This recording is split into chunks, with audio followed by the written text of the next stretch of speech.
Well, hello to all my physics pals. Paul Lake here with another physics problem solved. Today's problem, or this problem, is a kinematics example, and it's a kind of a classic physics problem. They do this a lot in math as well. We have a motorcycle cop, and they're going to chase down a speeding car. And the main idea that you're going to be using here are, we're going to use one of the kinematic equations for constant acceleration.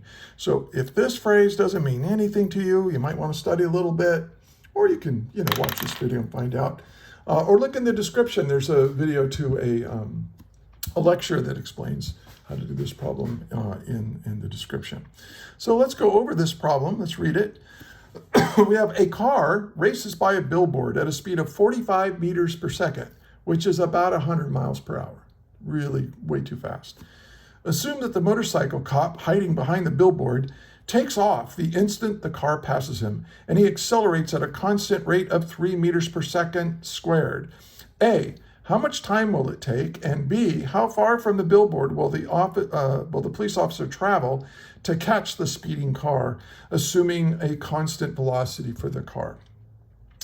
For C, we want to draw a quantitatively accurate velocity versus time graph for the car and the motorcycle. And D, what does the area under these graphs represent? So what I suggest you do right now is pause the video and try and do this yourself. And then unpause it and compare your work with mine to check your work. Good way to study. Okay, so let's get started. Let's write down what's given. Okay. Now, when I write down what's given, I try to express it in terms of the variables we use with kinematics. So a car races by a billboard at a speed of 45 meters per second. Okay, so I'm going to call this the velocity of the car, and I'm going to use the subscript C to represent car. And you can use 1 or 2 or A or B, but I like to use, I'm going to use C for car. That seems to make sense to me. And its velocity is 45 meters per second.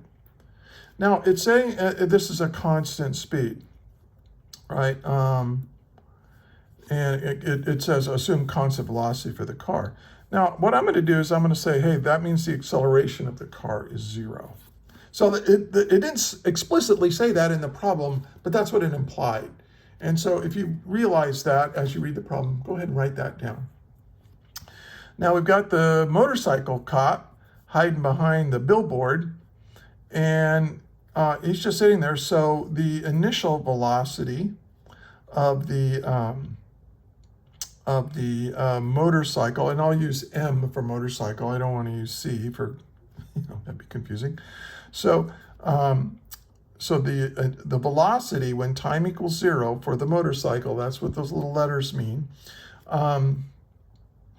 is 0. So the cop was at rest. But as soon as that car passes, they take off after that car, and with an acceleration of 3 meters per second. Every second it increases its speed by 3 meters per second towards the car. We're just going to call that meters per second squared, though. And so that's what we know. Now we also know, though, that the car is going to be caught by the motorcycle. So, let's draw a little sketch, right? If this is the billboard, here's the car way down the road, moving at that 45 meters per second. And here's the motorcycle. I'll just draw this motorcycle. Here's the screen, here's the rider, and at the same place. Okay, so if this is the change in position for the car, this is the change in position for the motorcycle. And if the motorcycle is passing the car or caught up to the car, then they have the same change in position because they started off at the same place. So what we can say, a shortcut way of saying that, hey, the displacement of the car will be equal to the displacement of the motorcycle if the motorcycle catches up to the car. and it will. Okay, hope that makes sense. Now, what are we trying to find? Let's put that over here. Put that up here, because this is a long problem. We're going to need all the room on this paper. So for A, we want to find time.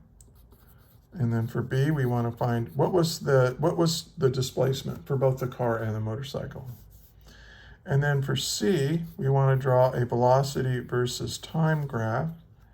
And then D, we want to make some comment about the area underneath those graphs. Okay. So, any idea what to do? Let's solve it. So, when you have two objects that are in motion like this, you can use kinematic equations to describe that motion. And then you can use those kinematic equations. They're just mathematical models, and you can manipulate them to solve your problem. So what I'm going to do is come up with a mathematical model for the car. Now, I know acceleration. I know its initial velocity is 45 meters per second. It's constant velocity, so that's its initial velocity. And I'm trying to find delta x. And notice that I don't really care about the final velocity of the motorcycle. So I'm going to use the kinematic equation that doesn't have final velocity in it, which is this. I call it equation number 3.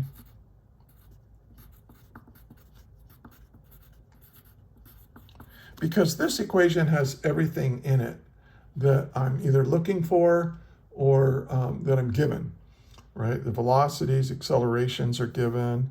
I'm trying to find displacement. I'm trying to find time. So this equation is the proper one to use. Okay. And there's a list of kinematic equations. And again, look for the lecture for this on in the description on how this equation was developed. All right. So, and this is for part A. So let's do delta x for the car. Now we know what the initial velocity of the car was. It's 45 meters per second times time. Now, what is the acceleration of the car? Oh, the acceleration of the car is 0. So this whole term goes away. So this right here is the mathematical model that describes the displacement of the car as a function of time. It's just multiply its constant speed by time, and that'll give you how far the car goes. All right. Now let's do the same for the motorcycle car. So this is the displacement for the motorcycle. Now, the initial velocity of the motorcycle. What is the initial velocity of the motorcycle? It's 0. So that means that this term doesn't exist, or it vanishes. And so, but we do have this because we do know what the acceleration is. So this is going to be 1/2 the acceleration of the motorcycle times time squared. And so this we now have, we just, 3 divided by 2 is 1.5 meters per second squared times time squared. So this is the mathematical model for the motorcycle. Now, by the way, look at this 1.5 meters per second squared. You might think, oh, wait, is that the acceleration of the motorcycle? No, the acceleration of the motorcycle is 3 meters per second squared. I've just multiplied it by 1/2 here. So this is half the acceleration, but it still has units of acceleration. Okay, so now what I need to do is say, hey, these two displacements are going to be equal. So I'm going to say, okay, well, 4.5, not 4.5, 45.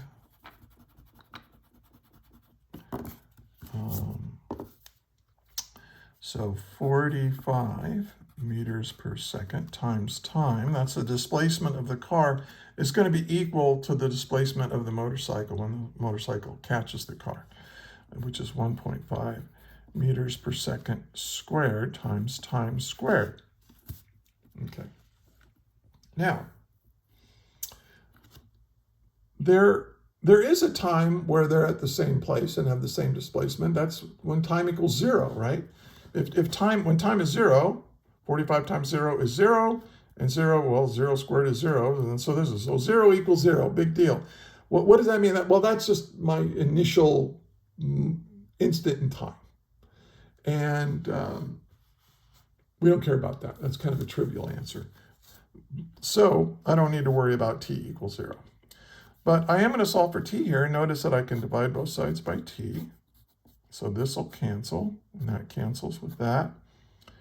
And then I can divide by both sides by 1.5. So I can say, hey, the time is going to be equal to 45 meters per second divided by 1.5 meters per second squared. And notice what we get. The meters cancels the meters. The seconds cancels with the second squared. And this leaves 1 over seconds. Reciprocate and multiply that fraction and you get seconds. So the units work. And 45 divided by 1.5, we get our answer, t equals 30 seconds. So it takes 30 seconds for the police officer to catch that car. Now, let's do part B. Well, part B is really easy. Now that you know how much time went by, you can say, well, let's figure out what the displacement of the car is. That's 45 meters per second times 30 seconds, right? That's for the car. And when you multiply that, notice seconds cancel seconds, leaving meters, you get 1,350 meters. So the car has traveled that far, or it's displaced from its initial position to its final position by 1,350 meters. Now, one thing you can do is you can check the motorcycle and see if you get the same answer, because that was kind of the assumption. And I always look for ways to check my work if it doesn't take too much time to do that. So for the motorcycle, we're going to multiply 1.5 meters per second squared times 30 seconds squared. And so here we have square seconds, which will cancel with the square seconds, leaving just meters.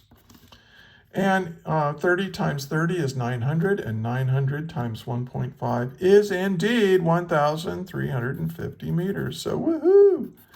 That checks out, and this is my displacement. This is my answer for part B. Okay? Any questions? If you do have any questions, put them in the comments. I respond pretty much to every comment. Or if you think I made a mistake, or you just want to say hello, that'd be nice. And hey, if you find this helpful, please subscribe to the channel, and maybe share it with a friend, and maybe even share it with your teacher. Maybe your teacher can use my materials. I'd be honored, totally honored if they did. Okay, let's move on to part C. And so we want the velocity versus time graph. Now, here's the problem.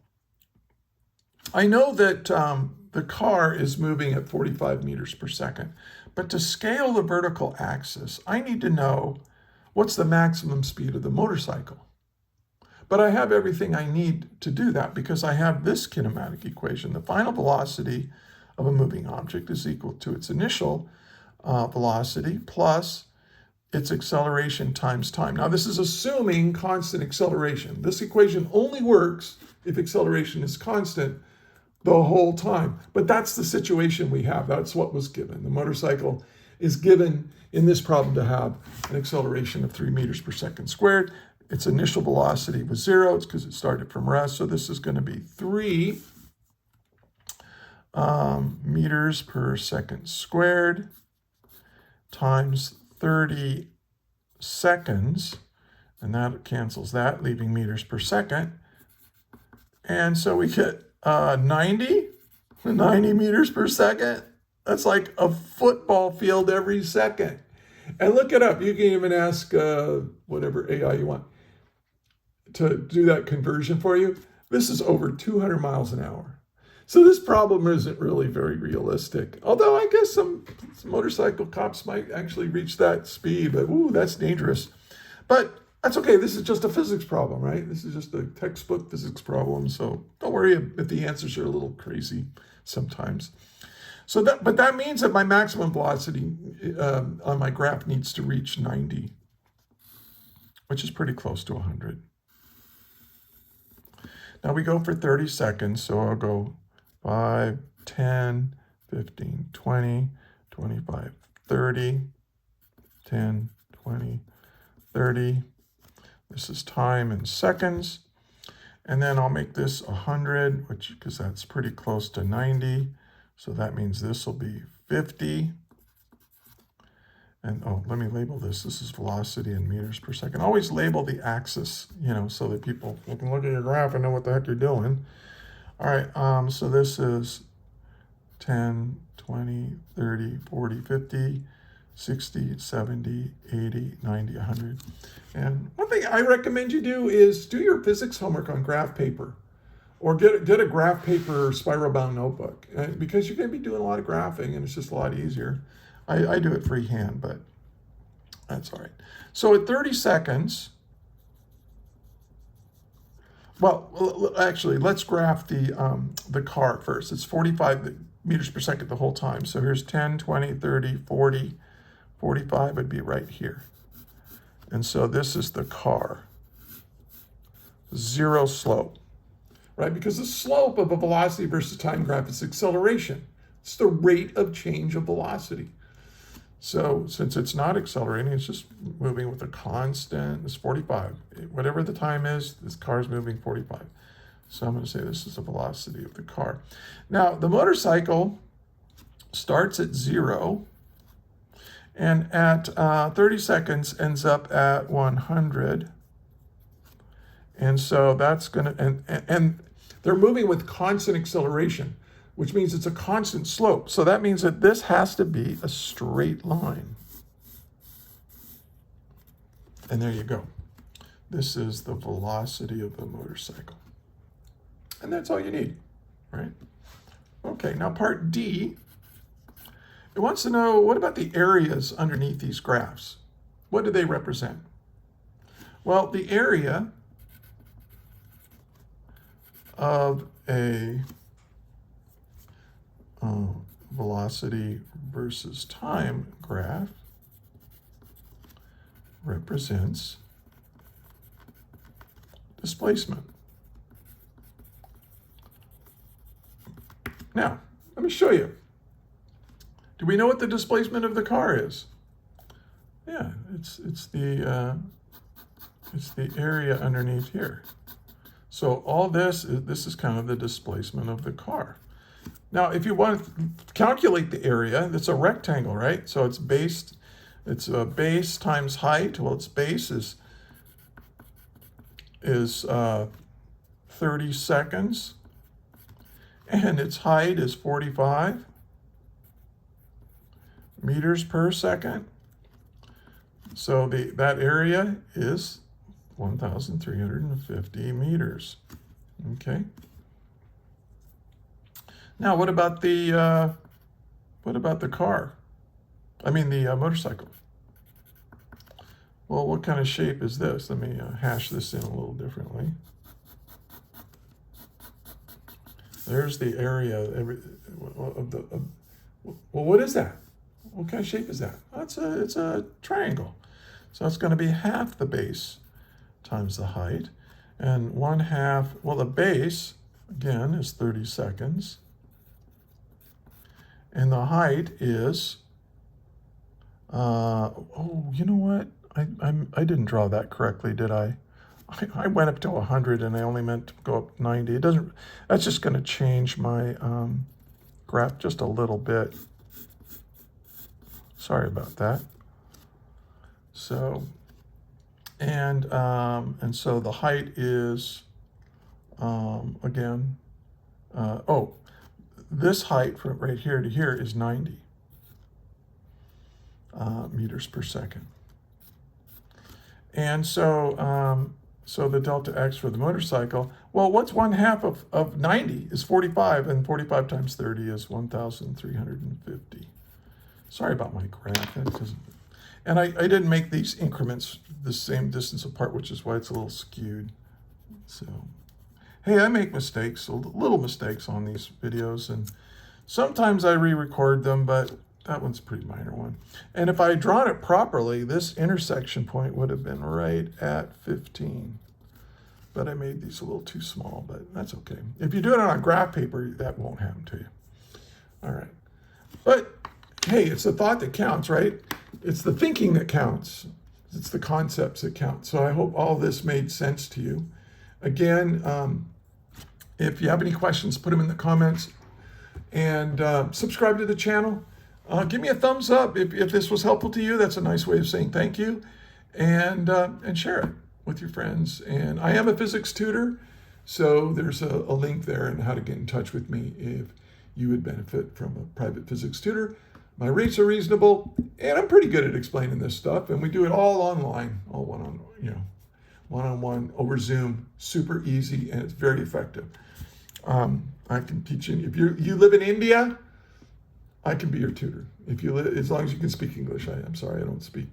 I only speak one language, and that's English. Typical American. All right, that's it.